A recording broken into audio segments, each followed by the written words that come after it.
అక్కడి నుంచి తిన్నగా ఒక మైలు లోపలే గోదావరి బ్రిడ్జి ఉండేది. బ్రిడ్జి చూడడం, అందులో రైలు ఎడుతుంటే చూడాలి, చాలా బాగుండేది. రైలు ఎడుతుంటే చూడాలి. అలాగా అలవాటు. పాత బ్రిడ్జ్ అండి, గోదావరి పాత.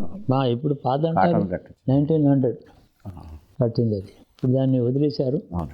అలా ఉండేది, రాతి స్తంభాలతో కట్టారు. అందులో సిమెంట్ లేదు, ఐరన్ లేదు, గానుగు సున్నం, చెక్కిన రాళ్ళు అంతే. 100 ఏళ్ళు ఒక్క రాయి కూడా అందులో కదలలేదు. అది అందాక వెళ్ళి తీసుకొచ్చేవాడిని. అలా తీసుకెడుతుంటే ఒక మాట సాయంత్రం 5 గంటలకి బయటకు వెళ్తుంటే స్కూల్ పిల్లలు పరిగెత్తుకుని వస్తే ఎవరు వాళ్ళని చూశాను. అది నాకు స్కూల్ అంటే ఇంప్రెషన్. అక్కడికి పంపిస్తారేమో నాకు, నేను వెళ్ళను అని చెప్పాను. ఏం మాట్లాడలేదు. మళ్ళీ నెలల తర్వాత, నాన్న నువ్వు బయటకు స్కూల్కి పెడతావా? నేను వెళ్ళను, చెప్పాను కదా. 3వ మాట మళ్ళీ అడిగారు. 2 మాటలు చెప్పాను కదా నేను వెళ్ళనని. నేను వెళ్ళను. ఆ తర్వాత ఇంకొక 2 ఏళ్ల తర్వాత కూడా కొంచెం తెలివి వచ్చింది. మీరు నన్ను బలవంత పెట్టకండి, నేను వెళ్ళదలుచుకోలేదు, వెళ్ళను. సరే ఇంట్లోనే ఇంట్లో చదువుకుంటాను, బాగా చదువుకుంటాను. ఈ స్కూల్ విషయం ఇది. బ్రూహామ్, ఇంకో పేరు ఫీటన్, దాని పేరు బ్రూహాము, ఫీటను, బగ్గి, సార్ట్, 4 రకాలు. ఇది ఫీటన్ కాదు, బ్రూహామ్ కాదు, బగ్గి కాదు, సార్ట్ దీని పేరు. జామ పెట్టు 4 పేర్లు ఉన్న వాటికి. ఇలా చెప్పేది మా అమ్మ. వాటి జనరల్ నాలెడ్జ్ బాగా చెప్పింది ఆవిడ. ప్రతి బండిని గురించి ఇన్ని విషయాలు చెప్పేది. నేను స్కూల్కి వెళ్ళని చెప్పేశాను. వాళ్ళు మళ్ళీ అడగలేదు నన్ను. అలాగా ఇంట్లో 4 చూటర్లు ఉన్నారు కదా, ఇంగ్లీష్ చెప్తున్నాడు అండి ఒక ఆయన. సరే మాత తెలుగు చెప్పేవాడిని. ఒక ఆయన పద్యాలు చెప్తాడు నోటికి. తర్వాత ఏమో ఇంకేదో వాళ్ళ పీరియడ్స్ వాళ్ళే పంచుకున్నారు. పొద్దున్నేమో 8 గంటలకి స్నానం చేసి నాకు కాఫీ, అదే పాలు ఇస్తారు. హార్లిక్స్ తాగాలి నాకు. హార్లిక్స్ సాయంకాలం హార్లిక్స్, పొద్దున్న ఓవల్టైన్ ఇస్తారు. అది అయిన తర్వాత బాగా డ్రెస్ నీట్గా వేసుకొని ముందు వేరే రూమ్ ఉంటుంది, ఆ రూమ్లో కూర్చుంటే వాళ్ళు వస్తారు. టీచర్ రాగానే ఏం చేస్తున్నావు? నేను లేచి నుంచి నమస్కారం చేస్తున్నాను. నేను చెప్పినట్టు చేస్తున్నావు అన్నమాట. జాగ్రత్త. డ్రెస్ కూడా జమీందార్ గారి అబ్బాయి లాగా ఉండేదా? ఏదో ఇప్పుడు ఆచకన్ అంటారు. ఇది ఒక పైజామా, చెడావని ఒక వేరే చిన్న రకాల చెప్పులు, చాలా ఉండేవి చెప్పులు. ఒక లాల్చి ఉండేది, పైన హారం వేసుకుంటారు. తల సరిగా దువ్వుకోవాలి, ఒట్టు పెట్టు, ఇవన్నీ రూల్స్. కూర్చోబెట్టేవారు. బాబు ఇవాళ మనం ఇవాళ ఫలానా పాఠం, 3వ పాఠం చెప్తాను. అది యానిమల్స్ అని ఉంది ఆ పాఠం పేరు. అన్నిటికీ బొమ్మలు ఉన్నాయి. ఇది గోటు, యాస్ ఇవన్నీ ఉంటాయి దాని మీద. యాస్ వేరు, డాంకి వేరు, అలా తెలియాలి. మళ్ళీ 2 ఒకటి కాదు, అన్నీ తెలియాలి. ఆ రేటర్స్ అన్ని, బొమ్మలు ఉన్న రేటర్స్ అన్నీ తీసుకొచ్చి చెప్పేవారు. అది జనరల్ నాలెడ్జ్. మళ్ళీ చదివించేవారు. ఏంటి యాంట్, చిన్న బొమ్మ. ఎలిఫెంట్. ఇప్పుడు ఆ చదవంగానే ఆ యానిమల్ బొమ్మ ఉంటుంది, దాని పేరు ఉంటుంది. వెంటనే చెప్పగానే స్పెల్లింగ్ చదువు, ELEPHANT, ఎలిఫెంట్. పుస్తకం మూసేసి మళ్ళీ చెప్పు, రేపు చెప్తాను. మర్నాడు ఇవన్నీ చెప్పాలి. ఇలాగా ఏదో గార్డెన్, ట్రీ, లీఫ్, ఫ్రూట్, నట్, ఇలాగా అలాంటి మాటలన్నీ చెప్పాడు ఆయన. వీర వెంకయ్య గారు ఆయన పేరు, ఇంగ్లీష్ చెప్పిన ఆయన. ఆయన వీర వెంకయ్య గారు అయితే ఇంగ్లీష్ చెప్తాడు. ఇంకొక ఆయన వస్తాడు, రామనాథం గారు, ఏదో ఆయన లెక్కలు చెప్తాడు, ఎక్కాలు చెప్తాడు. ఇలాగ చదువు సాగిందండి. అక్షరాభ్యాసం ఈ వైభవంగా చెప్పాను కదా, అందరూ నవ్వారు, అక్షంతలు వేశారు, అంతా బాగానే ఉంది. స్కూల్కి మాత్రం వెళ్ళను అన్నాను. ట్యూషన్స్ బాగానే సాగాయి. ఇది కాక వచ్చిన కొంచెం అక్షరాలు మాటలు నేర్చుకుంటున్నా కదా, 1.5 years ఎవ్రీ లైబ్రరీలోకి వెళ్ళి ఒక పుస్తకం తీసేవాడిని. దాని పేరు కూడబలుకుంటూ ఆ పేరు చదువుకోవడం. ఏదో చంపు కావ్యము అని ఒకటి ఉంది. అది తెలిస్తే కదా అదేమిటో అక్షరాలు చదివాను. ఎప్పుడు 5 ఏళ్ల వయసు అండి? 5 ఏళ్ళు వచ్చాయి.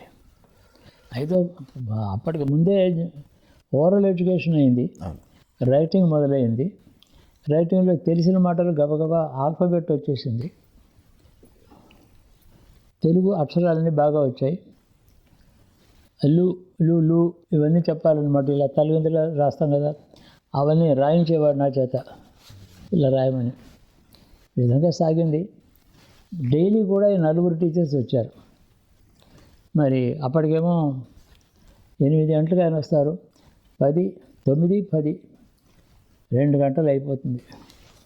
మళ్ళీ మధ్య మధ్య అదే బోరింగ్గా ఉంటుంది కదా, అందుకని ఏదో మాట్లాడతారు ఆయన ఏదో చెప్పాలి. ఏదో కథ ఏదో చెప్తారు, పురాణ కథ ఏదో. అయిపోయింది. ఇద్దరు పొద్దున్నేమో వస్తారు, మధ్యాహ్నం మళ్ళీ 2:30 నుంచి 4:30 దాకా. 4:30కి 4 గంటలకు 2 to 4, 2:30 to 4:30 ఒక్కో మాట నేను స్లిప్ ఇచ్చేసేవాడిని. మాస్టర్ ఇవాడు వద్దండి అనేవాడిని. సరే బాబు అని వెళ్ళిపోయేవాడు టీచర్స్. అప్పుడు మధ్యాహ్నం 3:30కి ఇంట్లో అనిపెద్ది జగన్నాథ శాస్త్రి గారు పురాణం చెప్తారు. 3:30 or 4 వస్తారు ఆయన. ఆయన పెద్ద భారీ మనిషి, హై స్కూల్లో తెలుగు పండితుడు, నాన్నగారికి దగ్గర ఇష్టం. ఏదో పురాణం చెప్తాడు. పురాణం ఏమో తివాసీలు అన్నీ వేస్తారు, అక్కడ ఇద్దరు ఎత్తుగా కూర్చుంటారు. ఇక్కడ తలుపు ఓపెన్ చేసుకుని మా అమ్మ ఇక్కడ కూర్చుంటుంది ఫ్రంట్ హాల్లో తలుపు వెనకాల కూర్చుంది ఆవిడ. ఇలాగ అందరూ బుద్ధిగా కూర్చొని పురాణం విన్నాను. అప్పుడే ఏవో కథలు చెప్పాడు నరసింహస్వామి, హిరణ్యకుడు, హిరణ్యాసుడు, ఇవన్నీ చెప్పి అన్ని కథలు చెప్పాడు. ఆ కథలు మాత్రం నాకు కనీసం 2.5 సంవత్సరాల కథలు పురాణం విన్నాను. రూల్ ఏంటంటే అక్కడ ఎదురుండా కూర్చోవాలి, మధ్యలో లేచి వెళ్ళకూడదు. మధ్యలో లేచి వెళ్ళకూడదు, డిసిప్లిన్ అది. చివరిదాకా కూర్చోవాల్సిందే. చివరిదాకా కూర్చోవాల్సి వస్తుందేమో అని అక్కడ కూర్చునేవాడిని కాదు. ఏమో మంచి ఇష్టం అయితే వెళ్ళిపోవాలి కదా. అక్కడి నుంచి మంచి తోట బాగుండేది.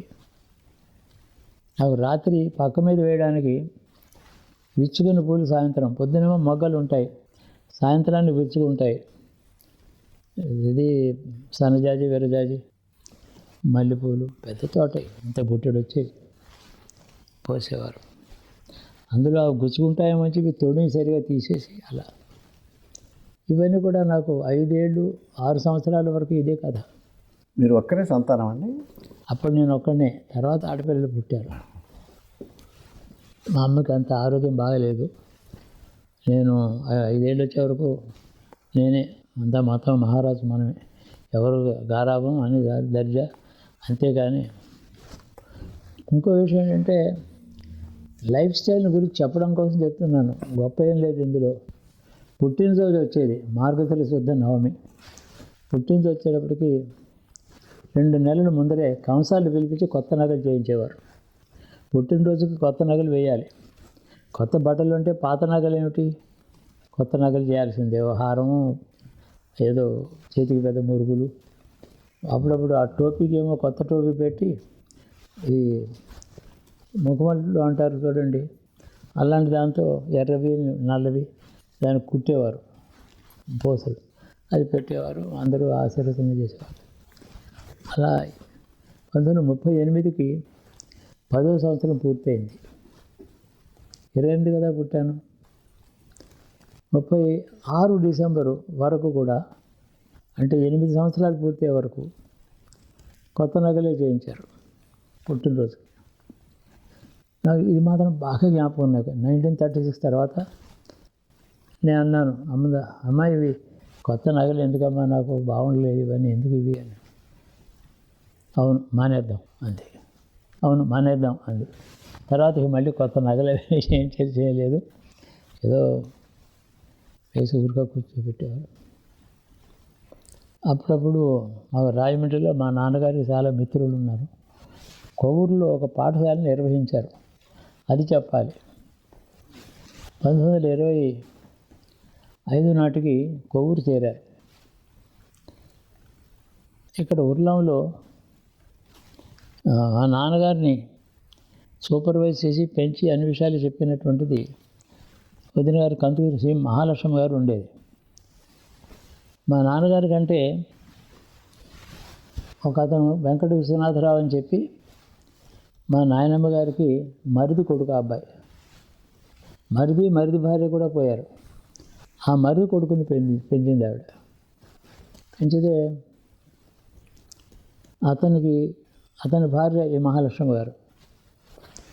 అతనికేమో సరిగ్గా 19 సంవత్సరాలు నిండేవి. చాలా అందమైన వాటి అతను. చాలా మహా గొప్ప సుందరుడు అని చెప్పేవారు. విషం పెట్టి చంపేశారు. అతని భార్య మహాలక్ష్మి గారు. ఎస్టేట్ ఏమో నరసాయమ్మ గారిది, అంటే మా బామ్మగారిది. కాబట్టి మా నాన్నగారు వంశంలో నెక్స్ట్ వాడు కాబట్టి ఆయన తీసుకెళ్ళి పెంచుకున్నారు. మా నాన్నగారి పెంపకం 1.5 సంవత్సరం అప్పుడు పెంచారు. 1.5 years వయసులో తీసుకెళ్ళిపోయారు నాన్నగారు. అక్కడ రాజమండ్రి దగ్గర, ఏలూరు దగ్గర పుట్టారు ఈయన. ఇదే వంశంలో ఒక శాఖలో. వాళ్ళు చాలా రిచ్ పీపుల్, చాలా పెద్ద ఆస్తి వాళ్ళది. నాన్నగారు పుట్టిన కుటుంబం అంటే 100 కొద్ది భూములు అవి ఉన్నాయి, తోటలు, బాగా బంగారం. అయినా మొట్టమొదటి పిల్లవాడు ఈయన. నాకు వారసులు అవుతాడు ఇవందరూ, ఆ పిల్లవాడిని పుట్టగానే నాకు ఇచ్చేయండి అని చెప్పి మా బామ్మగారు అంది. ఆ 1.5 సంవత్సరాన్ని పిల్లవాడిని ఇచ్చేశారు. విశ్వనాథరావుకి విషం పెట్టి చంపడం చేత వారసత్వం నాన్నగారికి వచ్చింది. తీసుకెళ్ళి పెంపకం కూడా చేశారు. ఇక అక్కడి నుంచి మళ్ళీ కన్న తల్లి తండ్రి ఊర్లో రాలేదు. ఇక్కడే నౌకర్లు వాళ్ళు పెంచారు. నరసాయమ్మ గారు గొప్ప శివభక్తురాలు ఆవిడ. ఆవిడకి చిన్నప్పుడు ఎప్పుడు ఉపదేశం చేశారో తెలియదు కానీ 6 మాటలు శివపూజ చేసేది. షట్కాల శివపూజ. ఆ గురువులు అక్కడ ఉంటే ఆవిడ శివపూజ చేసుకుంటే అందరూ మంత్రం చెప్తూ ఉంటారు, ఆవిడ మంత్రం చెప్పుకుంటుంది. అలా చేసేది. శివభక్తిలో ఆ కుటుంబం చాలా గొప్పవాళ్ళు. ఆ బామ్మగారు కానీ ఆ కుటుంబం అందరూ కూడా. అయిపోయింది అనుకోండి. ఇక్కడ అంతా ఉండగా మా నాన్నగారి 1892 నాన్నగారు పుట్టారు. 1892. నేనేమో 1828.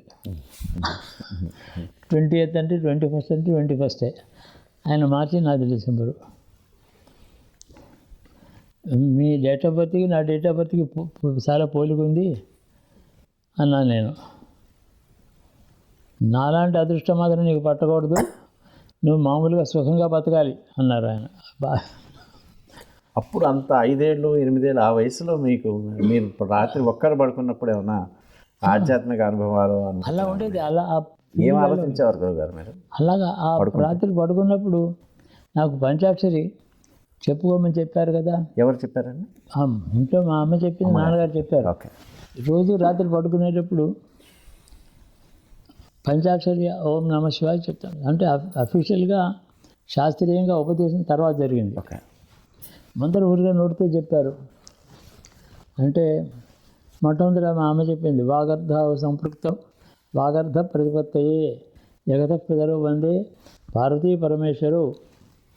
నోరు తెరకని రోజులు చెప్తే ఇవన్నీ చెప్పారు. 4 శ్లోకాలు. సరస్వతి నమస్తుభ్యం వరదే కామరూపిణి అని ఈ శ్లోకాలన్నీ పద్యాలు. ఎవరిని చేయించు జగం ఎవరిని లోపల నుండు ఆ పద్యం. ఇవన్నీ కూడా చెప్పాలి. అలా మంచం మీద బాసిన పెట్టేసి కూర్చుని ఇవన్నీ చెప్పి పడుకోవాలి. గాంధీ గారు మీ దగ్గరికి వచ్చారని అది చెప్తాను. అన్ని టాపిక్స్ వేరు కదా, ఆ టాపికే వేరు మళ్ళీ. అప్పుడు కూడా వచ్చినప్పుడు ఇప్పుడు ఏమైందంటే ఊర్లో ఉండగా మా నాన్నకి 1900 ఏదో మే నెల అనుకుంటాను ఉపనయనం చేశారు. నరసాయమ్మ గారు ఉపనయనం చేశారు. ఉపనయనం ఆవిడ 1 సంవత్సరం ముందు నుంచి ప్రిపరేషన్స్ మొదలెట్టింది. జమీందారు కదా, మొత్తం భారతదేశం నుంచి 1,00,000 మంది బ్రాహ్మణులు కావాలని అడిగింది ఆవిడ. 1,00,000 మంది బ్రాహ్మణులు ఎక్కడొస్తారు? ఆంధ్రదేశం అంతా గాలితో 10,000 రావచ్చు, 20,000 రావచ్చు. అందుకని కర్ణాటక, కేరళ, కాశీ, మహారాష్ట్ర అన్ని రాష్ట్రాలకి పంపించింది. 20 మంది పండితులను పంపించి వాళ్ళని లిస్టు రాసి వాళ్ళకి రానుకోండి ఖర్చులు మందులు ఇచ్చేసేసి ఫలానా చోటికి రావాలని వాళ్ళని బయట చేసి పంపించింది. అందరూ కూడా ఒక 7-8 రోజుల ముందర వచ్చారు. వాటికి 53 ఊళ్ళలో జమీందారు భూములు కూడా ఉన్నాయి. సుమారు ఒక అన్ని ఊళ్ళల్లోనూ కూడా పందిళ్ళు, కొత్త ఇళ్ళు, టాటాకు ఇళ్ళు కట్టించేసింది. 1,00,000 మంది వచ్చారట. అది బర్హంపూర్ కలెక్టర్ రికార్డ్స్లో ఉందిట. ఇలా ఉందని చెప్పి నమ్మలేని నిజాలు అని చెప్పి 20 ఏళ్ల క్రితం ఆంధ్రపత్రికలో రాశారు.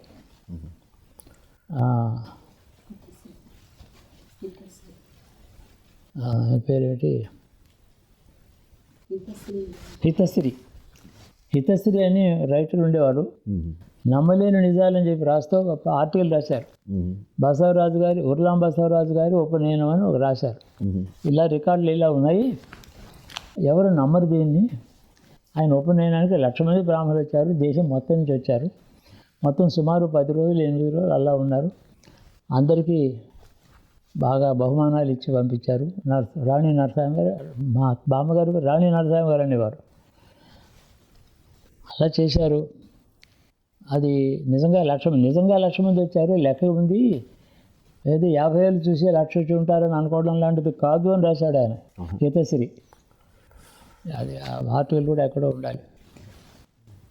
అలాగా 1900లో ఉపనయనం చేశారు. 1908లో నాన్నగారు వివాహం చేశారు.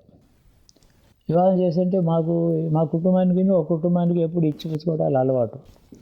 ఆ కుటుంబం ఏమో బుద్ధిరాజు గారు అని అక్కడ ఏలూరులో ఉన్నారు.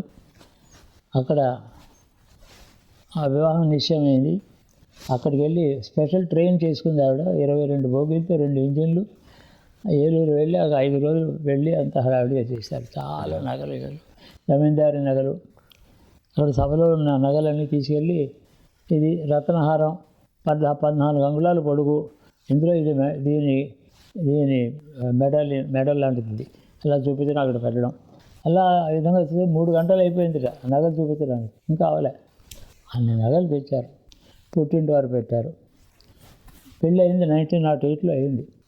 అంతా బాగానే జరుగుతుంది. 1908 అయింది, 1910, 1911, 1912, 1913, మరి 16, 18, 22, 24 దాకా వచ్చాయి. 24 సంవత్సరాలు పూర్తయింది. అక్కడ ఏమైందంటే తల్లిగారు నరసాయమ్మ గారు చనిపోయింది. ఆవిడకి కర్మకాండంతో బాగా చేశారు. అప్పుడు మా అమ్మ కాపురానికి తీసుకొచ్చారు ఆవిడని. ఆవిడకి సరిగా 16 ఏళ్ళు ఎంతో ఉంటాడు. నాన్నగారు ఇంకో 5 పెద్ద. ఆవిడ 1900లో పుట్టింది. సరే వచ్చా, ఆవిడకి ఏదో జబ్బు చేసింది. జబ్బు చేస్తే ఆవిడకి ఆరోగ్యానికి షోరనూరు అని అక్కడ కేరళలో ఉంది. కేరళలో మీరు 40 రోజులు ఉండాలని చెప్పి తీసుకెళ్ళారు. పెద్ద స్టాఫు, 2 బిల్డింగులు అవి తీసుకొని ఆవిడ అక్కడ ఉండగా ఇందాక చెప్పిన విశ్వనాథరావు గారి భార్య ఉంది కదా, ఆయన మర్డర్ చేశారు కదా, మహాలక్ష్మి గారు ఎస్టేట్ నడిపిస్తుంది, ఆవిడ మేనేజ్ చేస్తుంది. ఆవిడ కూడా మా నాన్నగారిని గుర్రం మీద తీసుకెళ్ళి గ్రామాలన్నీ చూపిస్తూ ఉండేది. ఇదిగో ఇక్కడ ఇంత భూమి ఉంది, ఇది నంబర్లు ఇవి, ఇక్కడ ఉంటాడు, ఇదిగో ఠాణేదారు వీడేమో వసూలు చేసి పట్టుకొస్తాడు. 14 మంది ఠాణేదారులు ఉన్నారు, రెవెన్యూ వసూలు చేసేవాళ్ళు. ఇలాంటివన్నీ చెప్పింది. ఆవిడ ఇంటర్మీడియట్ పాస్ అయింది మెడ్రాస్లో జమీందార్స్ కాలేజీలో. ఆవిడకి మా నాన్నగారు కేరళలో ఉండగా ఆవిడని మర్డర్ చేశారు. ఇంకా తన కేర్ టేకరే ఆవిడ ఇంకా అప్పటికి 38 వెళ్ళి 39 వస్తుంది ఆవిడకి. చంపేసి జ్ఞాతులందరూ ముఠా కట్టి దోచేసుకుందాం వీళ్ళు, ఈ జమీందారి, మేము అదే గోత్రం వాళ్ళము, మేము అసలు వారసత్వం మాదే, ఈ బసవరాజుది కాదు, మహాలక్ష్మిది కాదు, విశ్వనాథరావు కూడా కాదు, అసలు మాదే అని చెప్పి పెద్ద కలెక్టర్కి పిటిషన్స్ పెట్టేసి 200 మంది చేత డబ్బు ఇచ్చి ఫాల్స్ ఎవిడెన్స్ అంతా చెప్పేసి ప్యాలెస్ అని ఆక్రమించుకున్నారు. టాటా హంటర్ అని ఐసీఎస్ ఆఫీసర్ కలెక్టర్ బెరంపూర్లో ఉండేవాడు. ఆయన 10 రోజులు చూశాడు, టామ్ చేయించాడు, ఎవరు రాలేదు ముందుకి. వీళ్ళు ఈయన పక్షంలో ఎవరు డబ్బు తినేసి మోసం చేశారు. వీళ్ళేమో కేరళలో ఉండిపోయారు. అక్కడ పోయిన తర్వాత 11 రోజుల తర్వాత వార్త తెలిసింది. వచ్చి చూసేటప్పటికీ అందరూ చెప్పారు, మీరు అక్కడికి వెళ్ళదు, ప్యాలెస్కి వెళ్ళదు, చంపేస్తారు వాళ్ళు. అప్పుడు ఎవరో కొందరు సహాయం తీసుకుని ఆలోచించి బెర్హంపూర్ వెళ్ళి కలెక్టర్ దగ్గరికి వెళ్ళారు. నువ్వెవరని అడిగాడు. నేను జమీందార్ని, 45 రోజులు వెళ్ళి నేను కేరళ వెళ్ళాను, నా భార్య నేను. మరి ఎవరు, ఇదిగో నా లాయర్స్ ఉన్నారు, వీళ్ళని చూడమని. వీళ్ళు ఎవరు అప్పుడు రాలేదే, నేను అన్ని ఎంక్వైరీ చేశాను, అది ఇది అన్నాడు.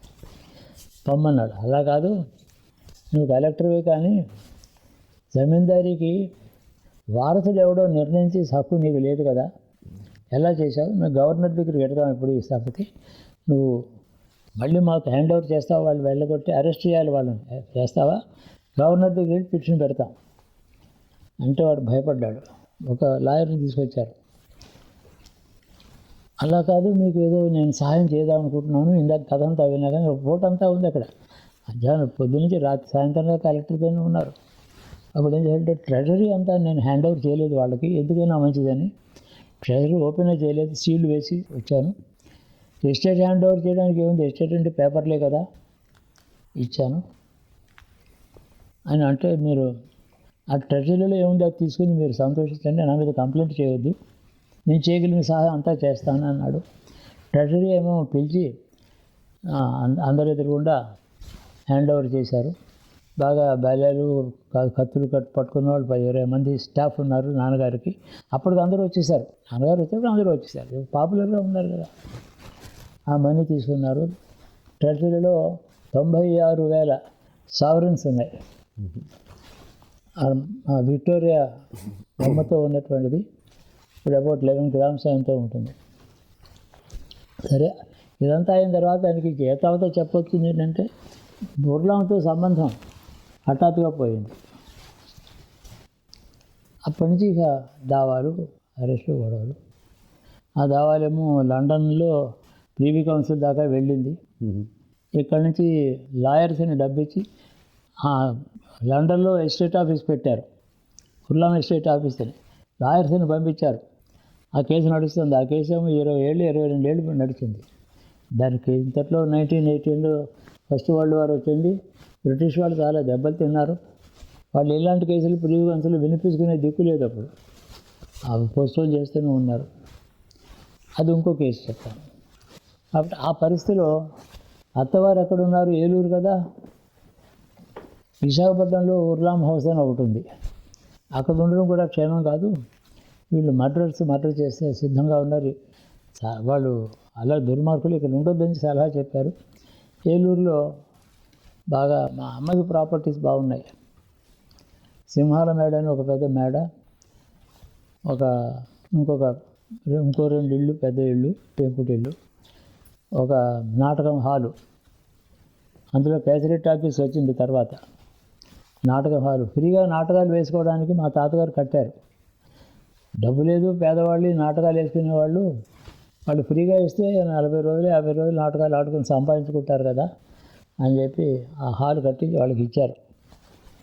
అప్పుడే ప్రెస్ ఒకటి పెట్టారు మా తాతగారు, రామ్మోహన్ ప్రెస్ అని చెప్పి, పవర్ ప్రెస్. అది ఎలక్ట్రిసిటీ మీద నడిచే ప్రెస్సు.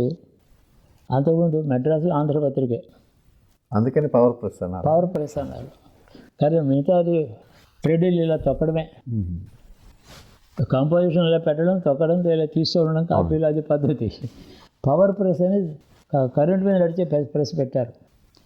ఆ తర్వాత మా తాతగారు పెట్టిన ప్రెస్ తర్వాత ఆంధ్ర శేషగిరిరావు గారు అని జార్జ్ ప్రెస్ అని కాకినాడలో పెట్టాడు. ఈ 2 ప్రెస్సులు మెడ్రాస్ తర్వాత. ఆ ప్రెస్ ఎందుకు పెట్టారంటే కవులు చాలామంది ఉన్నారు, పుస్తకాలు ప్రింట్ చేసి దిక్కు లేదు, డబ్బు లేదు ఎవరి దగ్గరను, ఫ్రీగా అందరూ వాడుకుంటారని పెట్టారు ప్రెస్. అది వార్ఫ్డేల్ మెషినరీ అని చెప్పి ఏదో అది యూరోప్ నుంచి తెప్పించి అంత ఇన్స్టాల్ చేసి చాలా నెలకు 420 రూపాయలు అంత జీతాలు ఇచ్చేవారు అందరు కలిపి, ఫ్రీ. మా దాదాగా ఫ్రీ అని చాలా ఉంది. ఆ ప్రెస్ మా అమ్మకి ఇచ్చారు, ఈ నాటకాలు ఇచ్చారు. వసంతవాడ అని ఒక భూములు ఉన్నాయి అక్కడ 40 కిలోమీటర్లో ఏలూరుకి, అక్కడ చాలా భూములు, అవి కూడా మా అమ్మకి ఇచ్చారు. సరే ఏలూరులో మనకు అన్నీ ఉన్నాయి కదా అని చెప్పి పెద్ద సింహాల మేడ చాలా ఖాళీగానే ఉంది, అదంతా కాపలా అంతా ఉండేవారు. పెద్ద లోపలికి వెళ్ళాలంటే ఫర్లాంగ్ దూరం నడిచి వెళ్ళాలి గేట్ నుంచి మేడకి. సింహాల మేడ ఎందుకన్నారా? ఆ గేటు మీద పెద్ద పెద్ద సింహాల బొమ్మలు ఉండేవి, పెద్ద పెద్ద సింహాల బొమ్మలు పెట్టారు, సింహాల మేడ అని పేరు దానికి. ఆ గేట్లు పెద్ద గేట్లు, ముందర చిన్న గేటు, తర్వాత పెద్ద గేటు నేను చూశాను చిన్నప్పుడు. ఆ గేట్ దగ్గర కాపలా వాళ్ళు ఉంటారు. లోపలికి వెళితే ఇటు అటు తోట ఉంటుంది, రోడ్డు అంత దూరంగా ఉండేది, సుమారు ఒక ఫర్లాంగ్ దూరం ఉంటుందేమో నాకు తెలియదు పెద్ద మేడ. అక్కడ షిఫ్ట్ అయిపోయారు నాన్నగారు. ఈ దావాలు నడుస్తున్నాయి. దావాలు నడుస్తుంటే అప్పుడు